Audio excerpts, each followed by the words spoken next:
So I want to take you back to the mid-90s for a second.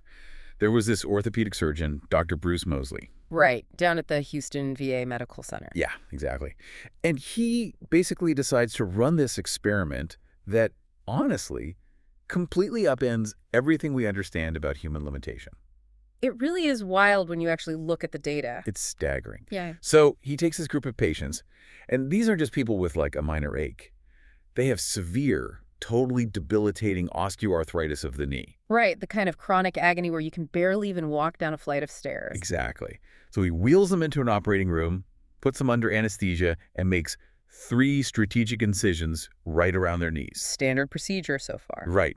Then he asks for a scalpel, manipulates the knee as if he's scraping out all that damaged cartilage, splashes some saline solution around, just to mimic the cleaning process, and then he literally just sews them back up. And the really critical detail here is that for a specific control group in this study, that was it. Like, he did absolutely nothing else. No structural repair, no scraping, no actual surgical intervention whatsoever. It was a complete sham surgery. A totally fake procedure. Right. And the patients wake up, they go through the exact same post-operative care, take the exact same painkillers, and even do the same physical therapy as the people who got the real surgery. Yeah, the complex arthroscopic surgery. Right. And here's the fact that should, frankly, make you question every single obstacle in your life right now. The patients who received the fake surgery healed just as fast. It's unbelievable. And they experienced the exact same profound pain relief as the people who had the real surgery. I mean, at one point during the follow-up, the placebo group actually reported better functional results. Wow. Their physical bodies repaired structural joint pain based entirely on the belief that they had been surgically fixed. Well, and when you look at the biological mechanism behind that, it's staggering. Their expectation of healing triggered the brain to release endogenous opioids. Like endorphins, right? Yeah, endorphins and enkephalins, which are chemically identical to morphine. That's crazy. But beyond just the pain relief, their belief literally altered their cellular inflammatory response. Like, they changed their physical reality purely through a shift in cognitive programming. So today, we are tearing down the illusion of permanent obstacles. Yeah, I want you to think about that one. Persistent problem in your life. Oh, we all have one. Right. The project, the career pivot, maybe a difficult conversation, or just that lifelong dream you've been putting off for years. Usually when we look at our lack of time or our lack of money, we view those deficits as, like, immutable laws of physics. Yeah, we treat them like gravity, like they just can't be moved. Exactly. And we categorize our limitations like that because, frankly, it's highly energy efficient for the brain. How do you mean? Well, if an obstacle is deemed impossible, the brain gets to conserve calories. It lets us off the hook from having to endure the friction of actually trying. Oh, that makes so much sense. But as Dr. Moseley's sham surgeries prove, the landscape of human agency is actually entirely malleable. So today's deep dive is an exploration of a singular, really transformative philosophy. It's drawn from the manifesto Everything Is Figureoutable by Marie Forleo. Yeah. And our mission today is to completely deconstruct the psychological barriers keeping you stuck. We're going to examine the underlying neuroscience of why you feel paralyzed and hand you a deeply practical toolkit to take agency over your life. It's basically like accessing the hidden developer settings of your own brain. I love that analogy. Yeah, the material we're analyzing today is just a masterclass in cognitive reframing. It synthesizes deeply personal case studies with the hard science of neuroplasticity, the placebo effect, and behavioral psychology. So we're really going to trace how a simple shift in language physically alters neural pathways, and how you can weaponize your brain's natural filtering systems to achieve what feels structurally impossible. Right. But let's start by looking at where this specific psychological framework was actually born, because context really matters here. It does, because when you hear a phrase like everything is figureoutable, the cynical part of the brain instantly assumes it's the mantra of someone with, a massive safety net. Yeah, like a trust fund or a pristine Ivy League pedigree. The assumption is that resourcefulness is a luxury afforded by abundant resources. Right. But the origin of this philosophy proves the exact opposite, because resources are entirely external. That's your bank account, your formal education, your Wi-Fi connection. Stuff you have. Exactly. But resourcefulness is internal. It's the creative aggression and relentless grit required to generate a solution specifically because you have external deficits. And to understand that distinction, we have to travel back to Newark, New Jersey in the 1980s. Okay, setting the scene. We're looking at the author's childhood. Her mother was the daughter of 2 alcoholic parents, grew up in the projects, and just developed this bulldog tenacity to ensure her own survival. She refused to be helpless. Absolutely refused. And there's this really vivid memory the author shares. She comes home from school one afternoon and hears a radio playing from the roof of their 2-story house. Oh, boy. She looks up, and her mother is perched on the shingles, completely surrounded by tools, because the roof had developed a leak. And let me guess, a professional roofer was out of the question. Yeah, they had quoted her $500 to fix it, which, for this family in the 80s, might as well have been $50,000. It simply wasn't an option. So what did she do? Instead of putting out buckets every time it rained and just accepting it, she found some leftover asphalt in the garage, climbed a ladder, and decided she was going to patch the roof herself. And this wasn't an isolated incident, right? Like, didn't she do the bathroom too? Oh, yeah. She noticed some hairline cracks in the bathroom tile. She knew cracks lead to moisture, moisture leads to mold, and mold leads to expensive structural damage. The next day, she's covered in dust, exposing the plumbing, completely retiling the bathroom on her own. And keep in mind the technological era here. We're in the 80s. There are no Google search results for how to patch asphalt. No YouTube tutorials. Exactly. No smartphone in her pocket to troubleshoot when she hits a snag. She was operating on pure, unadulterated resourcefulness. She just had to deconstruct the problem mechanically in her own mind. Right, and test solutions in real time. But the defining symbol of this mindset, the artifact that really anchored this entire philosophy for the author, was a cheap plastic promotional item. Ah, the Tropicana orange radio. Yes, the Tropicana orange radio. Her mom had saved up proofs of purchase from Tropicana orange juice cartons and mailed them in to get this little transistor radio. Classic piece of 1980s marketing collateral right there. Totally. It was literally shaped and textured like a round orange with a red and white striped antenna sticking out of the top like a straw. It was her prized possession. I can picture it perfectly. She carried it into the kitchen, the laundry room, the garage. The author talks about how you could always track her mother's location in the house just by following the tinny AM radio sound of that plastic orange. Until the day the house went completely silent. Right. The author walks into the kitchen, and it looks like a miniature triage center. Her mom has screwdrivers, electrical tape, and the completely dismantled components of this orange radio spread across the table. Because the tuning dial had broken, right? The tuning dial was broken, the antenna was snapped. The author watches her mom meticulously working on the circuit board and asks her the central question. She says, "How do you know how to do this? How do you know how to fix a roof and a bathroom and a radio when nobody ever taught you?" And this is where we get the thesis of the entire framework. Yes. The mother puts down her tools, looks at her daughter, and says, "Nothing in life is that complicated. You can do whatever you set your mind to if you just roll up your sleeves, get in there, and do it. Everything is figureoutable." Everything is figureoutable. That's it. And the author describes how that specific combination of words just took root in her consciousness. It became like a cognitive override. Want to try? Yeah. Decades later, it was the exact psychological tool she used to navigate out of massive credit card debt, to escape physically abusive relationships, and to build a global business with zero formal business training. Wow. When you look at what that phrase actually does to the brain, it acts as a pattern interrupt. How so? Well, when we encounter a deficit, a broken appliance, a lack of funding, a toxic environment, the brain's default programming is paralysis. It concludes, I lack the resources, therefore I cannot change the state of this environment. Right. The brain just gives up. Exactly. But repeating that phrase violently interrupts the paralysis loop. It forces the prefrontal cortex to shift its spotlight away from the missing external resource and redirect it toward the internal capacity for problem solving. I want to stop you right there, though. Because if I'm listening to this on my commute right now, I'm experiencing a very specific kind of mental friction. Okay, let's hear it. I'm thinking, okay, that is a charming story about a plastic radio and a leaky roof. But what about the darkness? What about terminal illness? What about profound, unfixable grief? Right. It feels almost violently dismissive to walk up to someone who has just received a tragic medical diagnosis and say, hey, don't worry, everything is figure-outable. Yeah, that is the most important pushback you could offer, and it's a hurdle we absolutely have to clear before we go any further. Because it sounds a bit like toxic positivity, right? It does, but it isn't. The framework does not suggest that you have a magic wand that bends the laws of biology or resurrects the dead. The application of this philosophy in the face of tragedy requires us to shrink the scope of the problem down to the micro level where human agency still exists. So breaking it down. Yes. There is a really powerful case study from the source material that addresses this head-on.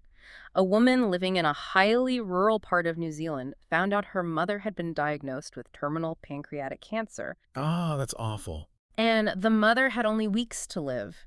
The overarching, reality-curing end-stage pancreatic cancer was not figure-outable. Right. If the daughter had focused all her energy trying to figure out how to stop the cancer, she would have been crushed by the impossibility of it. But she didn't do that. No. Instead of drowning in the powerlessness of the macro problem, she applied the framework to the micro problems. Her mother wanted to die at home, but they lived far away from the city hospitals. Okay, so a logistical challenge. Exactly. So the daughter figured out how to source specialized in-home palliative nursing care in a rural zone. She figured out exactly what highly specific, easily digestible foods her mother could still tolerate and how to get them delivered. Wow. She figured out the logistics of acquiring hospital-grade medical equipment for a farmhouse bedroom so her mother could spend her final 5 weeks surrounded by her family in absolute comfort. That is beautiful. The cancer was a fact of nature. But the quality of her mother's final days was a logistical puzzle that she could, and did, figure out. Exactly. The philosophy provided the psychological armor she needed to function inside of her profound grief. And there's another instance in the text involving a mother whose teenage daughter was a fiercely dedicated competitive dancer. Oh, the scoliosis story. Yeah, out of nowhere, the daughter is diagnosed with a severe, aggressive form of scoliosis. She is suddenly forced to wear a rigid, full-body brace for 20 hours a day. Which is devastating for a dancer. Completely. Yeah. And eventually, the curvature becomes so severe she has to undergo a massive spinal fusion surgery, fusing 11 vertebrae together.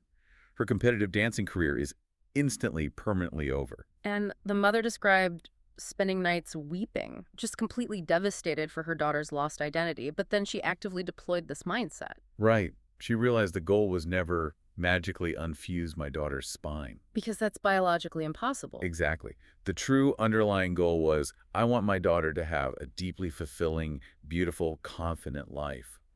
And she realized she could figure that out. Yeah, she could help her daughter find a new avenue for her ambition. And she did. That young girl pivoted her focus, eventually becoming a model and a vocal public advocate for scoliosis awareness. She channeled all the discipline she learned from dance into a totally new reality. Which completely recontextualizes the framework for us. It is not about denying painful realities. It is a fierce refusal to become a passive victim to them. Okay, so if we accept that this mindset works, from fixing a radio to navigating terminal illness, how do you, the listener, actually install it? Right, because your brain is a highly advanced biocomputer, and right now it's running a legacy operating system that has been heavily patched with defensive code over the decades. To install a new cognitive framework, you first have to quarantine the malware. The thought viruses. Yes. Yeah. Your brain uses two specific, highly destructive thought viruses to automatically reject new, challenging information. These viruses are essentially defense mechanisms deployed by the ego to protect you from the vulnerability of being a beginner. And the first thought virus is incredibly insidious because it sounds so benign. It's the phrase, I know this already. Oh man, think about how often you do this. You read a headline about productivity, or a friend starts giving you advice, and your internal monologue instantly fires off, yeah, I know this already. And the second that phrase crosses your mind, you experience a physiological shutdown in the learning centers of the brain. It just turns off. It's an expression of cognitive miserliness. Your brain says, oh, we have this file, no need to expend metabolic energy analyzing this data, and it completely disengages. So to bypass this, we have to use a very specific reframing question. When you catch yourself thinking, I know this already, you must force yourself to ask, what can I learn from this? The shift from a statement to a question is vital. It forces the brain back into an active state of inquiry. You might realize that while you understand the concept intellectually, you are entirely failing to execute it behaviorally. Because knowing something and actually living it are two vastly different states of being. I Totally. always think of the ego like an aggressive spam filter on your email account. Oh, I like that. Yeah, its only job is to protect your inbox from unnecessary noise. So a life-changing piece of insight arrives, but because it looks vaguely similar to a motivational quote you saw 5 years ago, the spam filter says, "I know this already," and routes it straight to the junk folder. Yep. Asking, "What can I learn from this?" is like manually going into the settings and whitelisting the sender. It allows the data to actually penetrate your consciousness. That is a brilliant way to visualize it. And that spam filter is just as aggressive with the second thought virus, which is the phrase, "This won't work for me." Right. Sure, that worked for the woman in New Zealand, but my situation is different. My boss is crazier. My debt is worse. My industry is more complex. This won't work for me. It's fatalism masquerading as realism. Wow, fatalism masquerading as realism. Yeah, because it provides a highly convincing, intellectually robust excuse to remain entirely passive. Mechanism to neutralize this virus is another linguistic pivot. You change the period to a question mark and you ask, how can this work for me? Just changing "this won't work" to "how can this work?" Exactly. Because the human brain is fundamentally a problem-solving machine. It hates open loops. Right. If you feed it a definitive statement, "This won't work," it powers down. But if you feed it an open-ended question, "How can this work?" it immediately initiates a background process. Start scanning. It starts scanning your environment, your memories, and your skills for loopholes, adaptations, and unconventional connections. It forces you out of the victim role and into the architect role. And to operate cleanly in this new architect role, you have to accept 3 non-negotiable rules of play. Right. Rule number 1, all problems or dreams are figure-outable. Rule number 2. If a problem is genuinely not figure-outable, it is not a problem. It is a fact of life or a law of nature. Like death or gravity or the passage of time. Or the fact that you cannot control the actions of other people. You do not figure these things out. You grieve them, you accept them, and you adapt your strategy around them. And rule number 3, which is frankly the most confronting one, you may just not care enough to figure it out. It's a harsh truth. It really is. But it's a deeply liberating one. It is perfectly acceptable to admit that you don't actually want to put in the grueling hours to start a business or write a novel or run a marathon. It clears the mental clutter. Exactly. It allows you to drop the guilt and go find the problem that actually commands your full dedication, bringing you right back to Rule 1. Now, before we move into the actual architecture of how belief changes reality, there is a physical action required here. Because insight without action is just entertainment. Oh, absolutely. If you are serious about auditing your operating system, Yeah. you have to do the exercises we are going to talk about by hand, with a physical pen and actual paper. And there is a profound neurological reason for this. Typing on a keyboard is a highly automated superficial motor function. You can almost do without thinking. Exactly. But writing by hand is a complex sensory motor task. Studies show that the tactile friction of pen on paper physically slows down the brain's processing speed. Which is a good thing here. Very much so. This slower, more deliberate pacing forces you to synthesize the information deeply, encoding it into your memory in a way that typing simply cannot match. It connects the cognitive thought directly to a physical bodily action, which is the first step in manifesting reality. So you have your pen, you have bypassed the spam filter of your ego, and you are ready. Let's dig into the bedrock. Why does a mantra actually work? We have to look at the architecture of human belief. And to map this architecture out, let's examine a pivotal crisis in the author's early career. Okay. By all external societal metrics, she had achieved the dream. She was a first-generation college student, graduated as valedictorian, and secured a highly coveted, lucrative job as a trading assistant on the floor of the New York Stock Exchange. She had made it. She had the health insurance, the impressive title, the pride of her family, but internally she was in agony. Complete agony. The environment was intense. She describes a culture that was 99% male, fueled by exhaustion, aggression, and 4 p.m. coke habits. Not a healthy place. No. But the deeper issue wasn't just the culture. It was a visceral, bodily rejection of the path. She had this quiet, persistent voice whispering, "This isn't it. You are supposed to be doing something else." She was experiencing the immense friction that occurs when your external reality fundamentally contradicts your internal truth. It reached a breaking point where she physically could not stay in the building.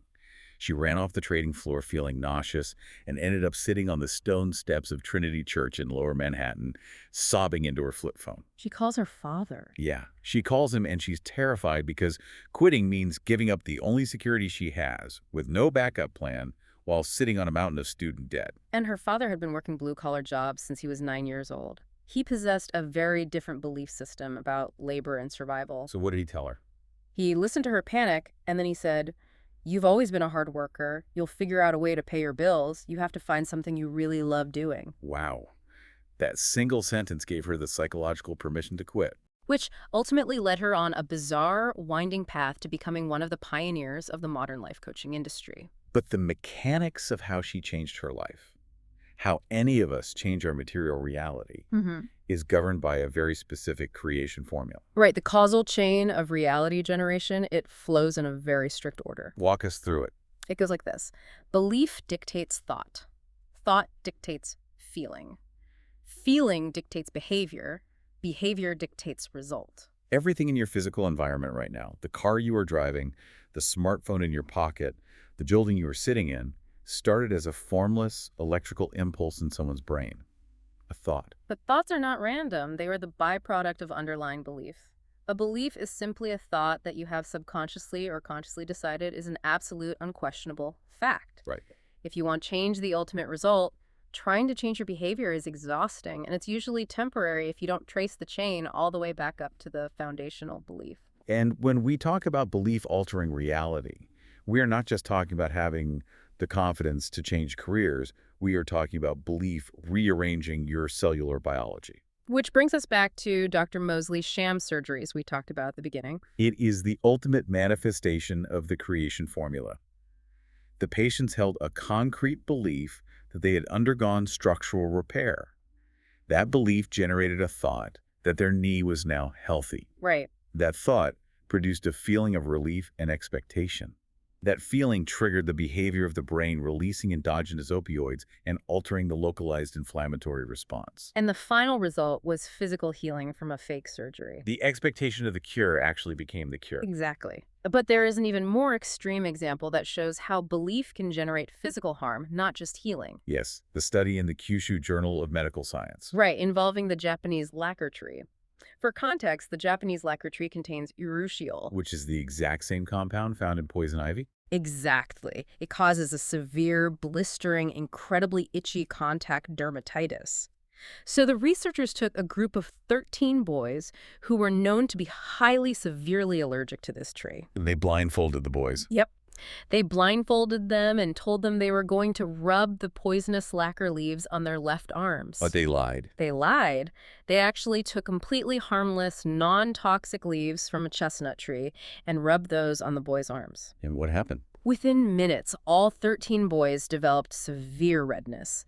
Their skin erupted in hives and they developed oozing blisters. From a chestnut leaf. Yes. Their bodies mounted a massive systemic histamine response to a completely harmless lead, entirely because they believed it was poisonous. And then the researchers performed the inverse experiment on the boys' right arms. While they were still blindfolded. Right. The researchers rubbed the actual highly toxic Japanese lacquer leaves onto their skin. But this time they told the boys, don't worry, these are just harmless chestnut leaves. And the result? 11 out of the 13 boys exhibited absolutely zero reaction. No redness, no blisters, no histamine response. That is terrifying and amazing. The toxic leaf was neutralized, and the harmless leaf became toxic, dictated entirely by the architecture of their belief. When you hear data like that, it forces a massive existential question. Which is, if our beliefs are physically and biologically dictating our reality, and most of our core beliefs were programmed into us by our parents, our teachers, and our environment before we were 8 years old, are we just trapped? Right. If a child is programmed with limiting beliefs, are they biologically doomed to live a limited life? And the answer is? The clinical data and historical evidence scream no. Beliefs are incredibly powerful, but they are not permanent hard drives. They are rewritable software. Okay, that's a relief. Look at the story of Marva Collins. She was a legendary educator in Chicago during the 1970s. She became so disillusioned with the public school system writing off underprivileged kids that she took her own $5,000 pension fund and started her own school on the second floor of her house. She specifically took in the students that the system had discarded, the kids who had been expelled or labeled unteachable. And she had one particular student, a 6-year-old girl named Erica. Right, and Erica had been clinically evaluated and permanently labeled as borderline retarded. Think about the psychological weight of that label. The system placed a concrete belief onto this child and onto her family that she lacked the biological hardware to ever learn to read or write. It was presented as a clinical fact. But Marva Collins rejected that fact entirely. She possessed an aggressive, unshakable belief in the innate genius of every child. She didn't just hope Erica could learn. No, she operated from the absolute certainty that she would. She immersed Erica in a rigorous, disciplined environment filled with Shakespeare, Tolstoy, and relentless positive reinforcement. She systematically overwrote the system's limiting belief with her own expansive belief. And the result of that cognitive overwrite is documented history. 16 years later, the television program 60 Minutes did a follow-up story on Marva Collins' students. They found Erica. And how is she doing? Not only was she reading and writing fluently, she had just graduated from college with honors. Wow. She went from a clinical diagnosis of borderline retarded to a college graduate, entirely because one human being refused to accept a limiting belief and installed a new one. It altered her neurobiology, her societal trajectory, and inevitably, the trajectory of generations that will follow her. Which is the crux of this deep dive. Beliefs are learned, therefore they can be unlearned. But to overwrite them, you have to audit your own mind and figure out exactly how your specific beliefs were constructed in the first place. To do that audit, we have to look at the 5 E's of belief formation. This is how the software gets coded into your biocomputer. The first E is environment. Right. When you are born, your prefrontal cortex is essentially a sponge. You have no critical filtering mechanism. You effortlessly absorb the operating system of your immediate environment. Like your family's relationship with money or your culture's view on gender roles, your zip code's definition of success. Exactly. You inherit these massive, life-altering paradigms without ever consciously consenting to them. It's hand-me-down psychology. You wear it because it's what was given to you. The second E is experience. And direct, visceral experiences cement these inherited beliefs. If you raise your hand in 3rd grade, give the wrong answer, and the whole class laughs at you, you experience an immediate spike in cortisol. And your brain links speaking up with social death, forming a permanent belief that visibility is dangerous. Precisely. The 3rd E is evidence. These are the beliefs we accept because they are delivered by culturally sanctioned authorities. Teachers, doctors, journalists, scientists, we accept their data as truth. But history proves that evidence is constantly evolving. I mean, the smartest minds on Earth used to have absolute evidence-based belief that bloodletting cured fevers or that the sun revolved around the Earth. Right. The 4th E is examples. This is how you begin to break out of your immediate environment. You see someone else achieve something, and it shatters your internal ceiling. The classic example of this is Oprah Winfrey. She's spoken about being a teenager in 1970, watching television, and seeing Barbara Walters co-hosting The Today Show. Seeing another female journalist occupying that space of authority cracked open a new neural pathway for her. It is profoundly difficult to aspire to a reality that you have never seen modeled. And when there is no model, you have to rely on the 5th and final E, envisioning. This is the rarest and most powerful form of belief generation. It happens when there is zero environmental support, zero experience, zero evidence, and zero examples. But an individual's internal conviction is so potent that they drag a new reality into existence. Like Roger Bannister breaking the 4-minute mile when doctors said his heart would literally explode, or Dr. Martin Luther King Jr. envisioning a society that completely defied the evidence of his current environment. So to bring this out of the abstract and into a practical reality, let's look at how these E's functioned in the author's own life. Yeah, she shares a very raw memory from when she was 8 years old. She remembers standing in the kitchen, watching her mother crying hysterically over a stack of divorce papers. The marriage was ending, and the catalyst was financial strain. Specifically, the mother's complete lack of financial autonomy. Her mom grabs her by the shoulders, looks her dead in the eye and says, "Don't ever let a man control your life. You need to make your own money. Look at me. I have nothing." Now look at the environment, the experience, and the evidence all colliding in a moment of extreme emotional trauma. As an 8-year-old, she immediately coded a very specific, rigid set of beliefs into her system. She internalized the belief that relying on a partner financially equals immense pain. She hardwired the idea that money equates to safety, and giving anyone control over it makes you vulnerable to ruin. Those beliefs protected her as a child, but they also created immense friction later in her adult relationships. And what locks those trauma-based beliefs in place for decades is a deeply entrenched psychological trap called confirmation bias. Confirmation bias is the brain's ultimate energy-saving protocol. Yes, once you form a core belief, your brain actively filters reality to prove that you are right. It cherry-picks data, events, and memories that support the existing belief while literally blinding you to contrary evidence. We see this so clearly with social media algorithms. Oh, absolutely. The algorithm on your feed analyzes what you engage with, and then it only serves you content that confirms your existing worldview. If you click on 3 angry political videos, your entire feed becomes an echo chamber of outrage, convincing you that the whole world is angry. And your brain does the exact same thing to the physical world around you. If you harbor a deep-seated belief that marriages always fail, your reticular activating system will hyper-focus on every celebrity divorce, Every cynical statistic. every friend complaining about their spouse. Meanwhile, it will completely delete the data of your grandparents holding hands after 50 years of marriage. It renders the contrary evidence invisible to protect the integrity of the original program. So how do you break the algorithm? If your brain is actively hiding the truth from you, how do you force it to see possibilities? You leverage the biological reality of neuroplasticity. Right. A belief is not a physical object in your skull, it is just a neural pathway. It's just a thought that you have fired across synapses so many times that it has become a thick, heavily insulated cognitive superhighway. Exactly. It's insulated by myelin sheaths, right? The more you think a thought, the more myelin wraps around the nerve, making the electrical signal travel faster and more automatically. So to build a new belief, you have to build a new pathway and lay down new myelin. And you do this through rigorous daily repetition by intentionally repeating the phrase, "Everything is figureoutable," out loud. When you face a minor inconvenience, when you journal in the morning, when you are stressed, You are forcing electricity down a new neural circuit. Over time, the old limiting pathway atrophies from disuse, and the new expansive pathway becomes your brain's default setting. okay, so you start repeating the mantra, you start laying down the new neural pathways. But here is the brutal reality. Your ego does not want to die. No, it fights back. Hard. The moment you start auditing your beliefs and looking for solutions, your ego mounts a massive counterattack. It generates excuses. It throws up logical, highly rational reasons why you, specifically, cannot change. And to achieve agency, we have to systematically hunt down and dismantle these excuses. How do we do that? The primary weapon for dismantling excuses is a simple, yet incredibly uncomfortable linguistic shift. The framework demands that you completely remove the word can't from your vocabulary and replace it with the word won't. Wow, that is a gut punch when you actually apply it. Mm-hmm.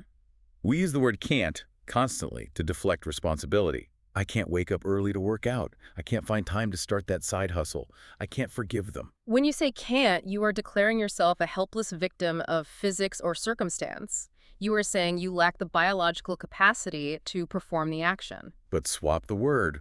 I won't wake up early to work out. I won't find time to start that side hustle. I won't forgive them. It completely changes the atmospheric pressure of the sentence It does. because it forces radical honesty.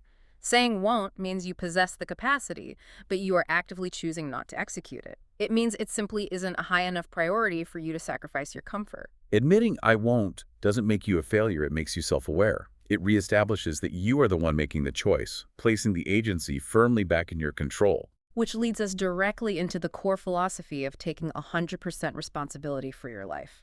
Now, before we explore this, I want to clearly state how this framework handled the reality of systemic issues, because take 100% responsibility can easily be misinterpreted as victim blaming. It is a critical nuance. The text explicitly acknowledges that humans are subjected to horrific systemic injustices, profound abuses, chronic illnesses, and economic devastation that are entirely outside of their control. Right.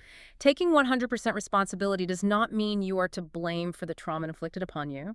It means you take absolute non-negotiable ownership of your response to that trauma moving forward. You cannot control the event, Yeah. but you possess total sovereignty over how you allow the event to shape your behavior today. Exactly. And to really drive home the weight of extreme ownership, the deep dive explores some monumental case studies. Look at Bethany Hamilton. Oh, the surfer. Yeah. Mm. She is a 13-year-old girl living in Hawaii, on track to become a professional surfer. She paddles out one morning, and a 14-foot tiger shark breaches, attacking her. It completely severs her left arm just below the shoulder. She loses 60% of her blood volume and goes into hypovolemic shock. She barely survives. That is the ultimate, undeniable trauma. And it provided her with a universally acceptable, bulletproof excuse to never look at the ocean again, let alone surf. No one would have judged her for retreating. But she took ownership of her response. Exactly 1 month after a shark tore off her arm, she was back in the water on a surfboard, figuring out how to paddle with one arm. 1 month? 1 month. And just over a year later, she won her first national surfing title. She completely refused to let a traumatic amputation dictate the ceiling of her potential. Or consider Malala Yousafzai. At 15 years old, she was targeted and shot in the head by the Taliban simply for publicly advocating that girls have the right to an education. Another horrific trauma. She survives a bullet to the skull, goes through massive reconstructive surgery, and instead of hiding, she doubles down. By 16, she is delivering a speech at the United Nations. By 17, she is the youngest person to ever win the Nobel Peace Prize. Incredible. But the story that really dismantles any lingering excuse a person might have is the journey of Dr. Tererai Trent. I want to spend some real time on this because the logistics of her resourcefulness are almost unbelievable. Yeah, please share. She was born in a highly rural, impoverished village in Zimbabwe during the 1960s. Because she was a girl, she was denied a formal education. Before she even had a full year of primary school, at the age of 11, her father married her off to an older man in exchange for a cow. She was traded for livestock into a marriage that was physically abusive. By the time she was 18 years old, she had 4 children. She's living in an environment with no electricity, no running water, and a cultural paradigm that dictates she's nothing more than property. But she harbored this burning, obsessive desire to learn. She would secretly teach herself to read and write by copying out of her older brother's school books, using leaves as paper and charcoal as a pen. Talk about resourcefulness. Right. One day, a representative from an international aid organization visits her village. She sits in a circle with the local women and asks a simple question. What are your dreams? And for a woman in Terrari's position, dreaming was essentially a dangerous luxury. But she spoke up. She said she wanted to go to America and get an education. The aid worker looked at her and said, if you desire those things, it is achievable. That was the evidence and the examples she needed. So what did she do? Terrari's mother told her to write her dreams down. So on a scrap of paper, this young, impoverished mother wrote down 5 seemingly impossible goals. I want to study abroad. I want a bachelor's degree. I want a master's degree. I want a PhD. And I want to return to improve the lives of women in my village. She put that scrap of paper into a small tin box, walked out into a field, and buried it under a rock. That physical act of burying the box was a profound psychological anchor. It was a commitment to the reality of the dream, hidden beneath the dirt of her current circumstance. And she started working relentlessly. She took jobs with local aid groups, saved every single penny for years, and took correspondence courses to catch up on her basic education. Miraculously, she secured acceptance to Oklahoma State University. In 1998, she moved to the United States. But she wasn't alone. She had her 5 children, and her abusive husband came with them. She arrived in Oklahoma with a total of $4,000 tied around her waist in a pouch. And this is where the romanticized version of the American dream collides with brutal reality. They were placed in a dilapidated, freezing trailer. The $4,000 ran out immediately. She was working multiple minimum wage jobs, taking a full course load, and trying to keep her children alive. It got so bad that to feed her kids, she resorted to foraging in the grocery store dumpsters. She was literally pulling discarded food from trash cans. But instead of letting that break her spirit, she reframed it. She said to herself, at least in America, the trash cans are clean. Somebody washes them. That is the absolute zenith of cognitive reframing. To find a micro-level gratitude inside a dumpster in order to preserve the metabolic energy required to keep moving forward. It's astounding.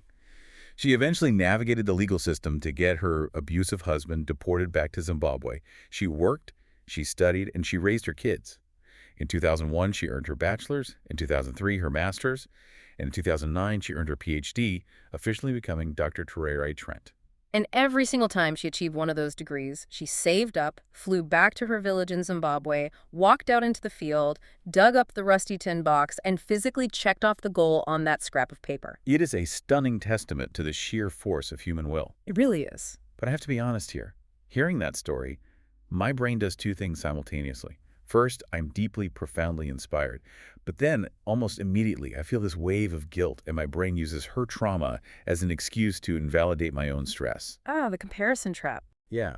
I think, well, I shouldn't be stressed about my inbox being full or my startup failing, because at least I'm not feeding my kids from a trash can.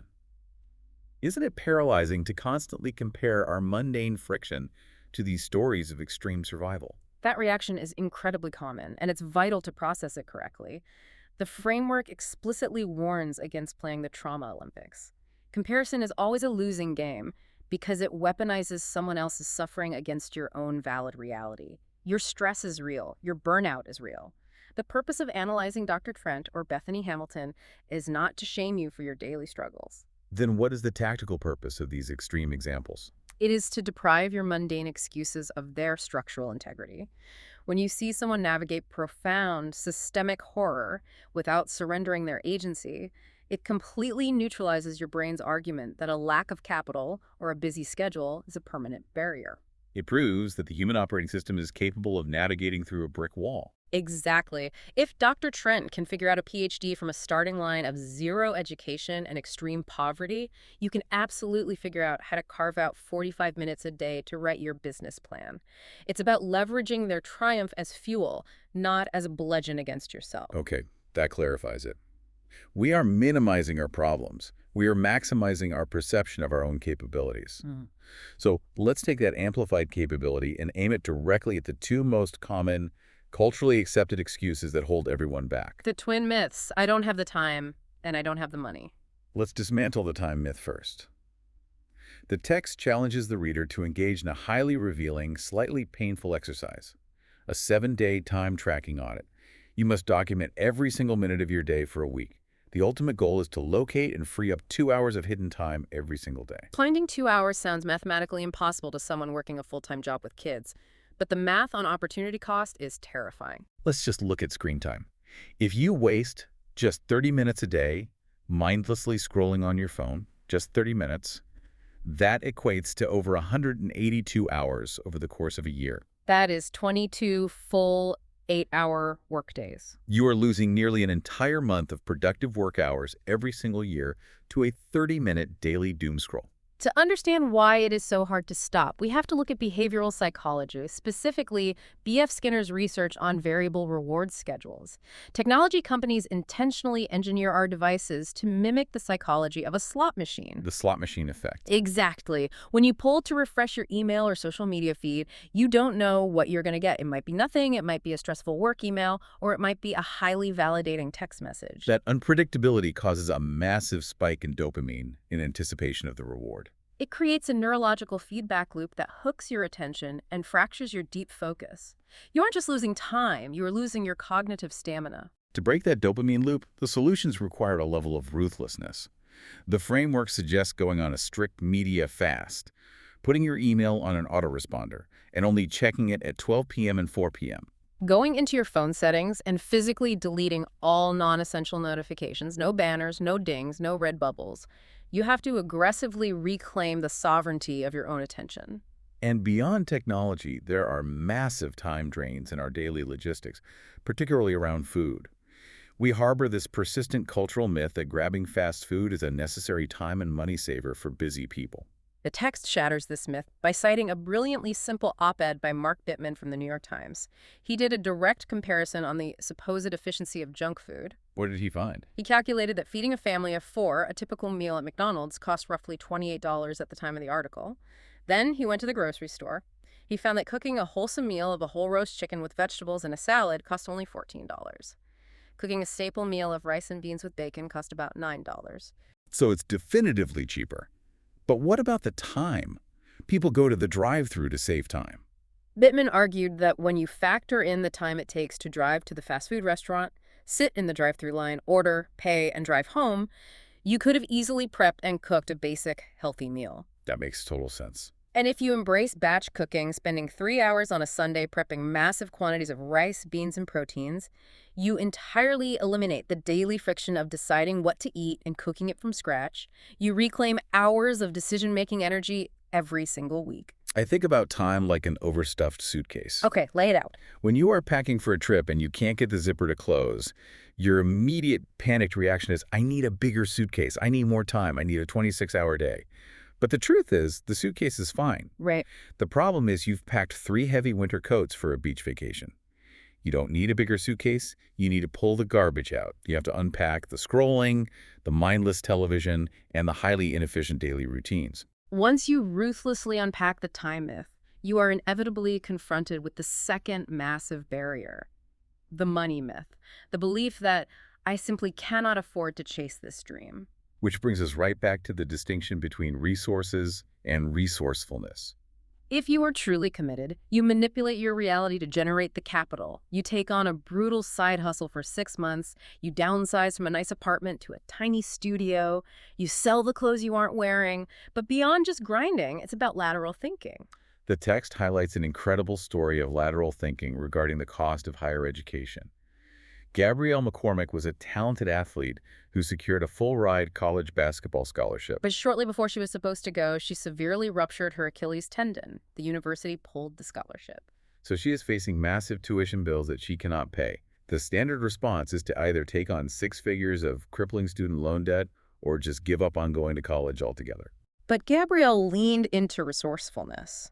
She realized there were billions of dollars in obscure, highly specific grants and scholarships that go unclaimed every single year because people are too lazy to do the paperwork. She treated applying for scholarships like a full-time, high-intensity job. She spent hundreds of hours hunting down the most bizarre niche grants imaginable. Didn't she apply for one about birds? Yes, she applied for a scholarship awarded for drawing a specific type of bird. She applied for a grant given simply for wearing a specific brand of contact lenses. She even spent weeks making an entire wearable prom dress entirely out of duct tape to win a scholarship sponsored by a tape company. Her relentless willingness to endure the friction of the process yielded massive results. She ultimately won over $150,000 in obscure scholarships and graduated college with zero debt. She engineered her own funding out of thin air. So we have audited our time, and we have dismantled the excuse of money. But here is the terrifying part of this deep dive.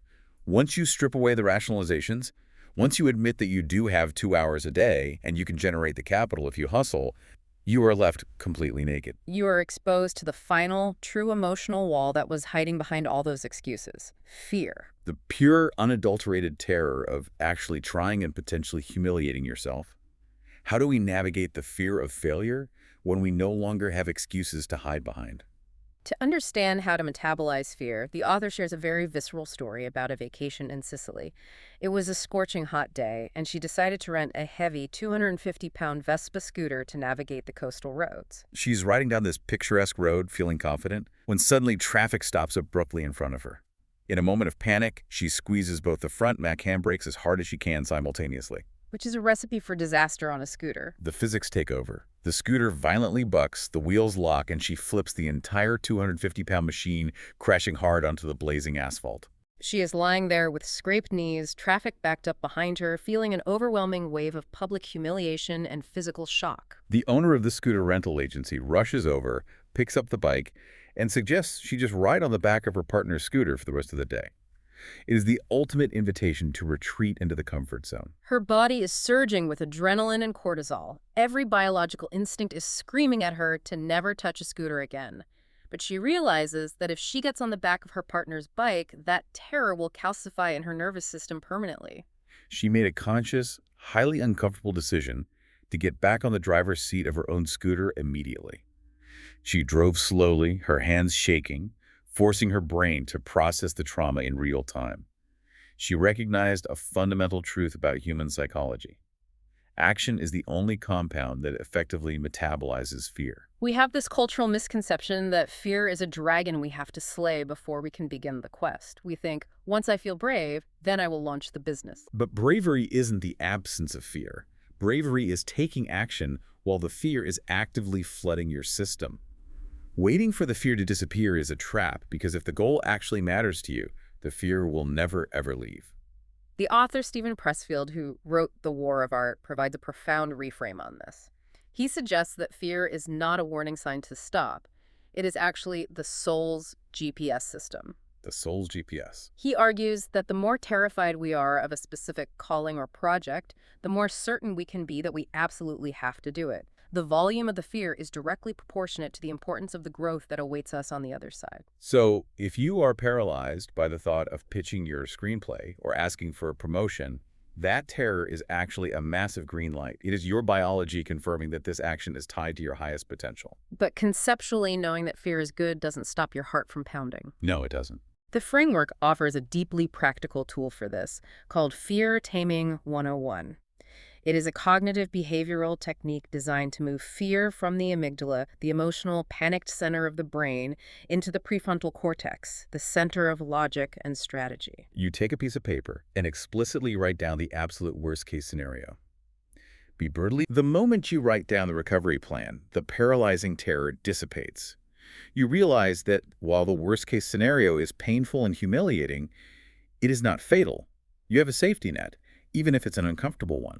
And once the fear is neutralized, you flip the paper over and write down the best-case scenarios. What if it actually works? What if it changes your entire family's financial tree? By anchoring the mind in both the recovery plan and the potential upside, you give yourself the psychological stability required to act. Furthermore, the text introduces a fascinating concept called the alchemy of language. This explores how the labels we apply to our physical sensations dictate our emotional reality.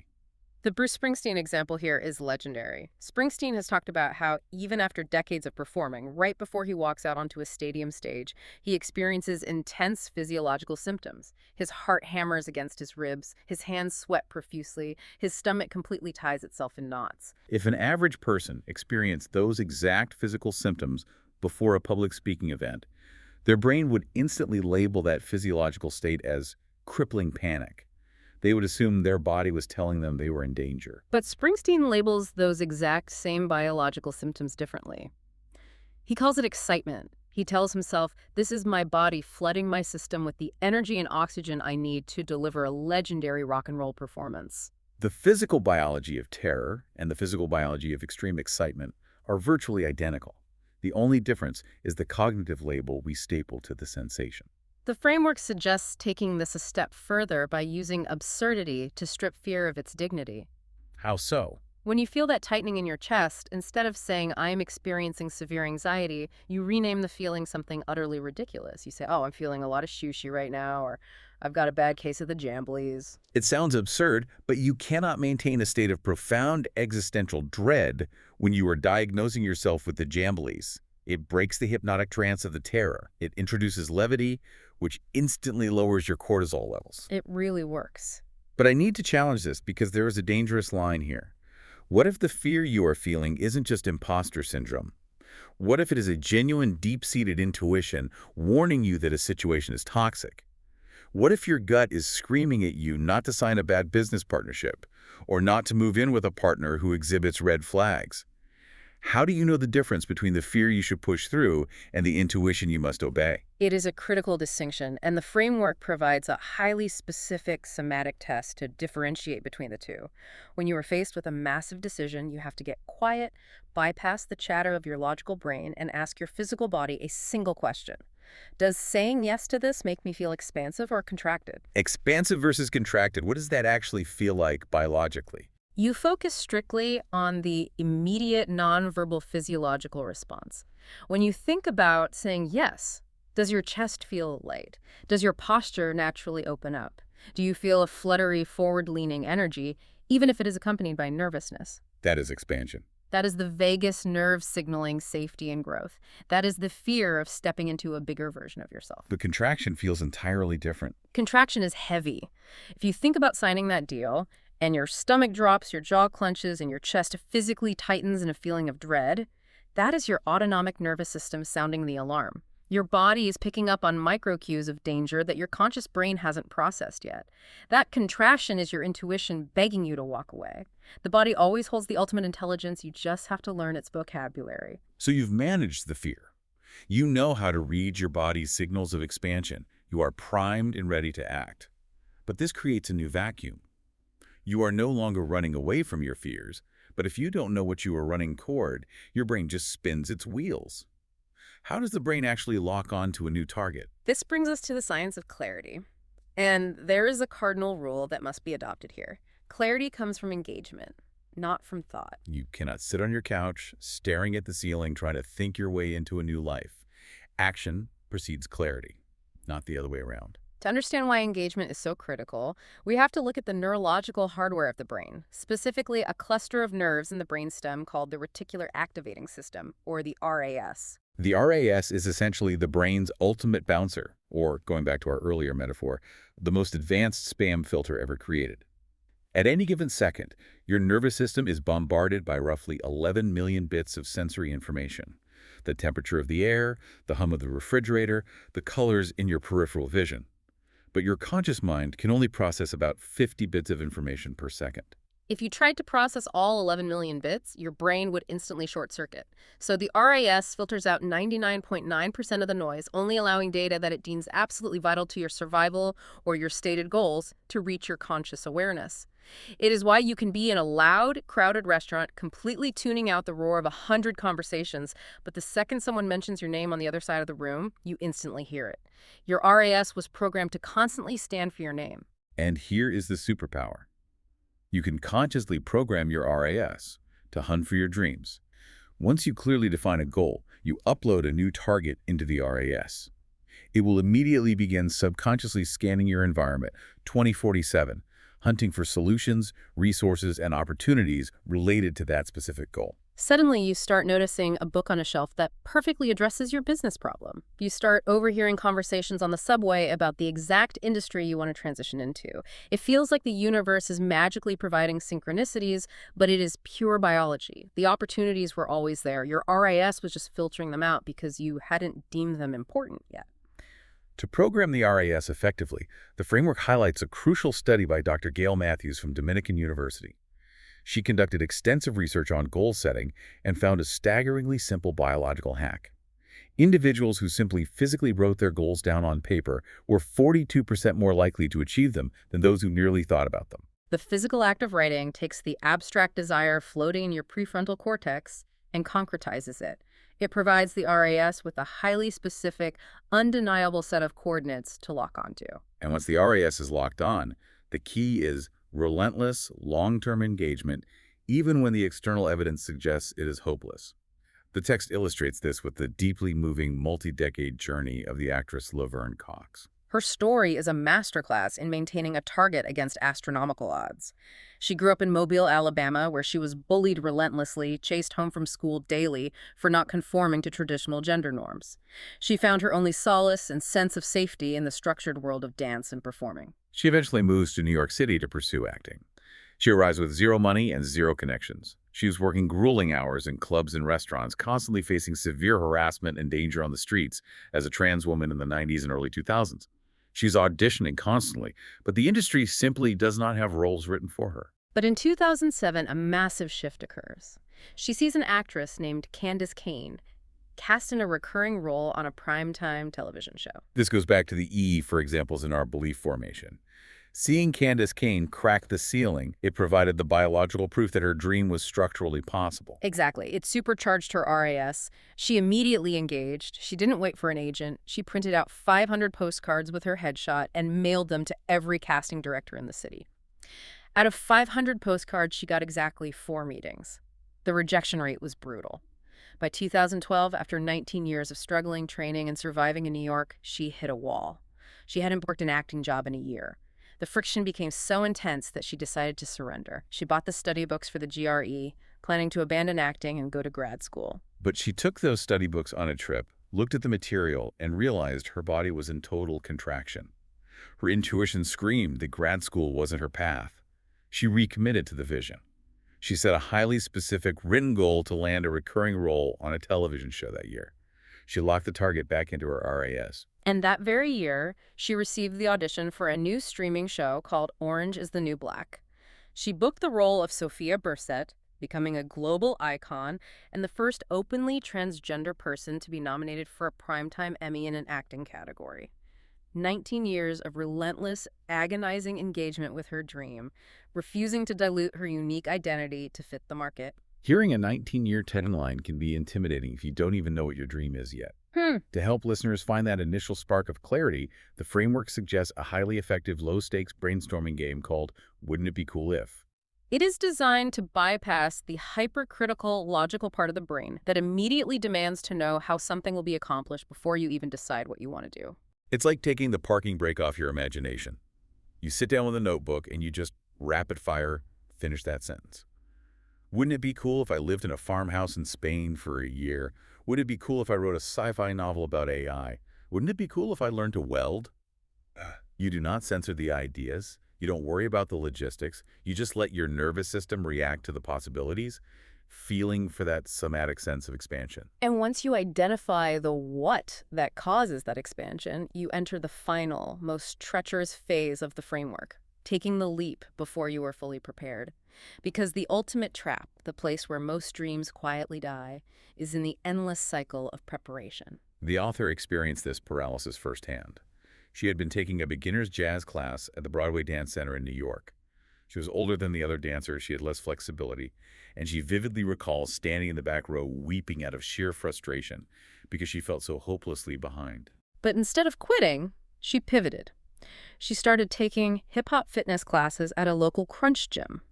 She threw her entire soul into those classes, standing in the front row, sweating profusely, bringing an infectious, undeniable energy to the room. The instructor took notice of her ferocious engagement and pulled her aside after class.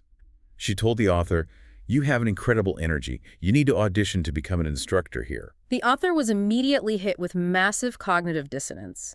She was trying to build a serious professional life coaching business. Teaching a hip-hop cardio class at a gym felt like a completely random, distracting tangent. Furthermore, she felt entirely unqualified.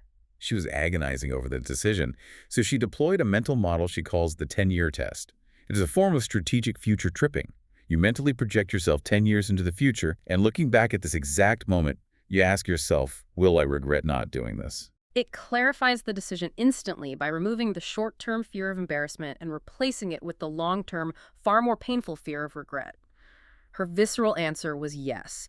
She would deeply regret not exploring this physical passion. So she auditions. Yeah. She barely scrapes by. She literally forgot the choreography in the middle of the audition, but her energy carries her through, and they hire her as a substitute teacher. This decision led to a massive psychological breakthrough for her. She was constantly beating herself up for having too many divergent interests: life coaching, dance, bartending, spirituality. She felt like a scattered fraud. She draws a brilliant parallel to the Island of Misfit Toys from the classic Rudolph the Red-Nosed Reindeer special. Remember Hermé the elf, who didn't want to make toys because he secretly wanted to be a dentist? She realized she wasn't broken, she was just a multi-passionate entrepreneur. That specific phrase validated her completely.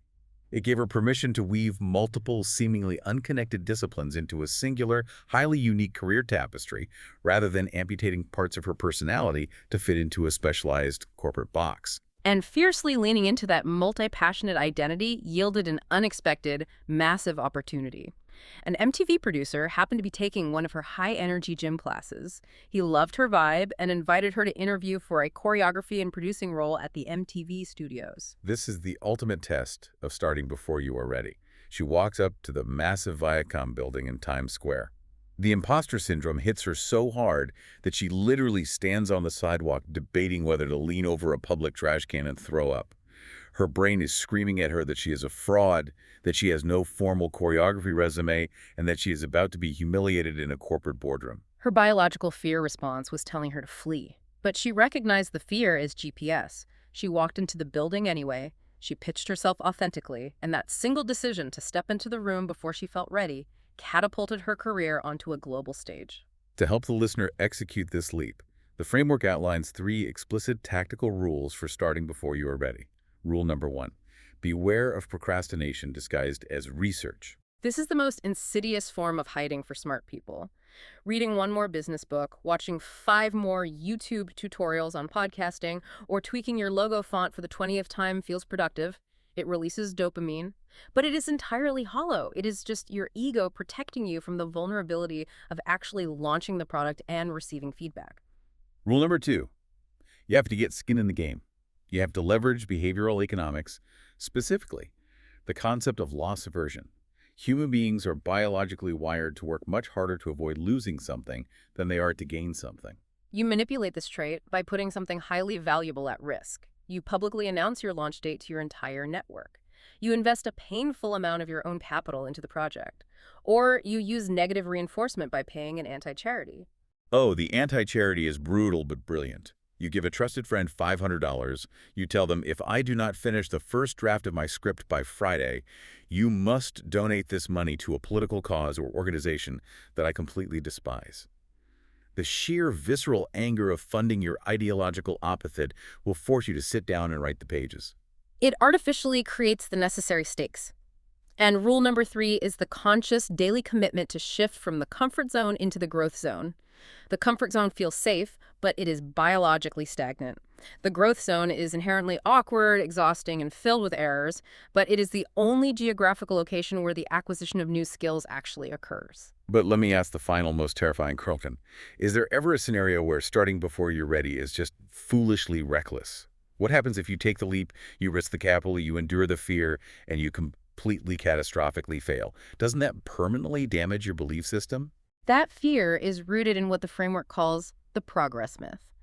We have been culturally conditioned to believe that progress must be a linear, unbroken upward trajectory. When we hit a massive failure, we internalize it.